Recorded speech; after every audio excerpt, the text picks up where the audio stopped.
لو عايزة تعرفي المشروب اللي بيدي باور في الشتاء ده جامد، يلا ادخلي تابعي الفيديو. مساء الفل على كل متابعي مطبخ رانيا طلعت، اهلا وسهلا بيكم المطبخ. عايزين نعمل بقى ندخل على وصفات الشتاء اللي تدينا طاقة وتدينا يعني تمدنا بأحسن طاقة. ايه هي؟ هنعمل مشروب المغات.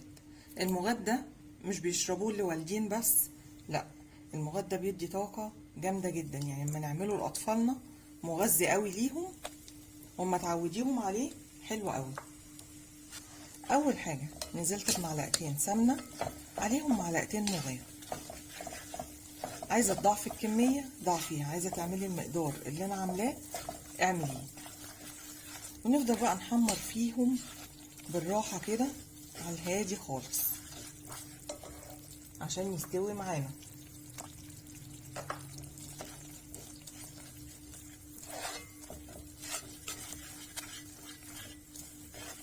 وتكوني مجهزة معاكي مية وسكر. طريقته سهلة جدا، ما بياخدش وقت، بس اهم حاجة تحمريه عشان يبقى مستوي طعمه حلو. في ناس كتيرة قوي ما بتحبهوش، وناس بتقول ان هو تقيل، ناس بتقول ان هو بيتخن، بس هو فوائده ومغذي جدا. ده مشروب في الشتاء تعمليه، بيدفي قوي، بيدي طاقة.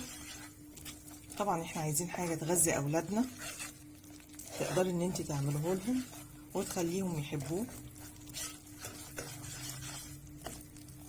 كده هفضل اقلب فيه لحد ما يتحمر معايا شويه واوريك شكله عامل ايه. اهم حاجه ان انت بس تكوني جايباه من عند عطار مضمون، لان بيبقى مضروب وبيبقى بتلاقيه طعمه مش حلو، وساعات بتلاقي طعمه كارف على حاجات تانية. فانت اهم حاجه تجيبيه من حد موثوق فيه عشان يديكي نتيجه حلوه وتشربي طعم المغات بتاع زمان اللي كنا بنشربه.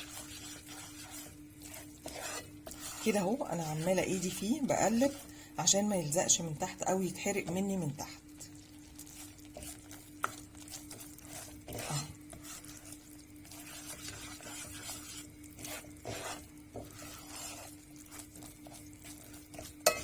هنا خلاص المغات زي ما شايفين اتحمر معايا كده، اللون بتاعه تمام قوي.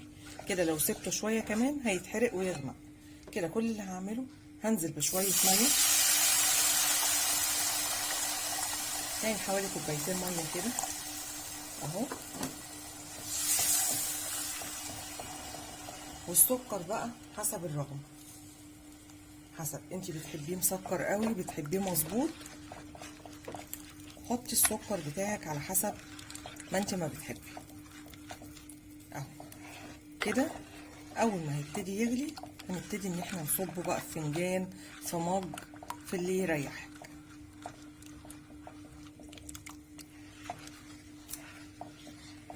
وهنا المغات غلي معايا. بصوا القوام بتاعه، انا مش عايزاه لا خفيف قوي ولا تخين قوي، لان كل ما بيبرد بيتخن، القوام بتاعه بيتقل اهو. فده كده القوام بتاعه المظبوط.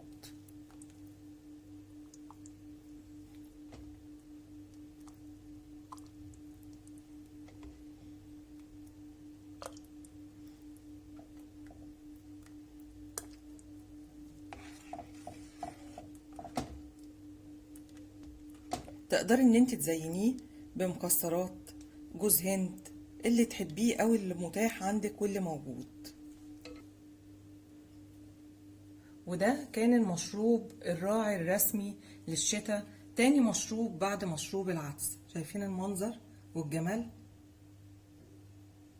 ده؟ هيدفيكوا دفى ويديكوا باور. جربوه وقولولي عجبتك وصفة المغات. ما تنسيش اللايك والشير. فولو للشيف رانيا طلعت.